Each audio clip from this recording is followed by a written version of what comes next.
Hi guys, welcome back to my channel. Today I'm going to share with you an ear cleaning solution you can make at home using ingredients you buy at the pharmacy. So here are the ingredients. First one is 91% isopropyl alcohol, boric acid. If you can't find it in the drugstore, you can buy it online. White vinegar, white distilled vinegar, and then betadine, and that's it. Iodine probably would also work, but I use betadine. And I also have some empty bottles. On the left is an empty alcohol bottle, and on the right is an applicator bottle that has some solution I've already made. And there's my pot with new solution and measuring tools, of course. So first you'll want to start with 6 ounces of isopropyl alcohol. And at this point, I do put it in a pot on a low simmer on the stove. And the reason I do that is because you want the boric acid, which is the next ingredient, 1.5 teaspoons of boric acid, you want it to dissolve. So the best way I have found to dissolve it is to do a low simmer on the stove, and it dissolves most of it.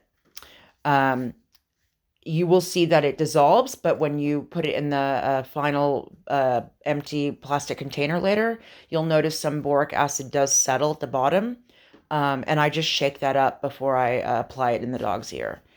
So that's a really good ingredient. The next one is the white vinegar. You want to do 2 ounces of white vinegar. And at this point, I turn the stove off and I add the 2 ounces of white distilled vinegar.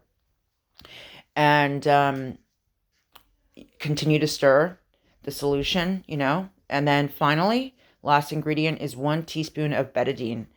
And then, continue to stir the solution up, and that would be your final product.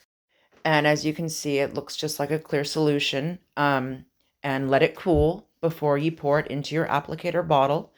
And you can use one of those filter things to pour it in so none of it spills and wastes. And these are applicator bottles I use. One is an actual applicator bottle that has a top that you can easily pour the solution into the dog's ear. And you can see, as I mentioned earlier, that it will settle. Some of the boric acid will settle at the bottom.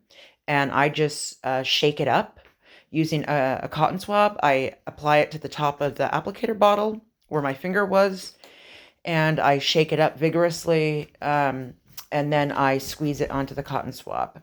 Or you can use an empty alcohol bottle and do the same thing. The applicator bottle is really good because you can pour it directly into the dog's ear, but I find that to be a lot more difficult, actually.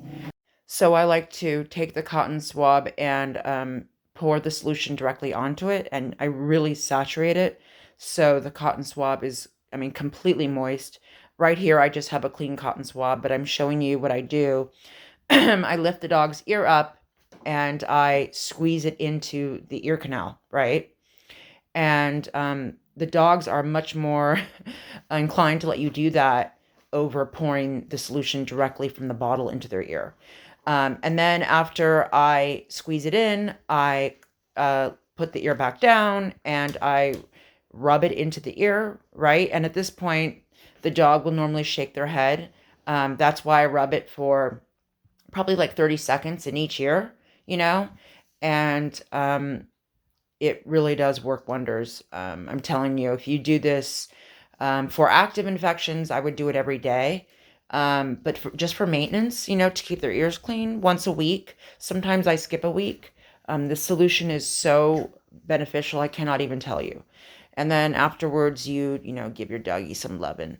But this solution will save you tons of money at the vet, tons of money in buying ear cleaning solutions, buying antibiotics for active ear infections, and you'll have a happy dog, as you can see. So Louis went from a dog that would get recurrent ear infections to a dog that hasn't had them in 3 years. So thank you for watching.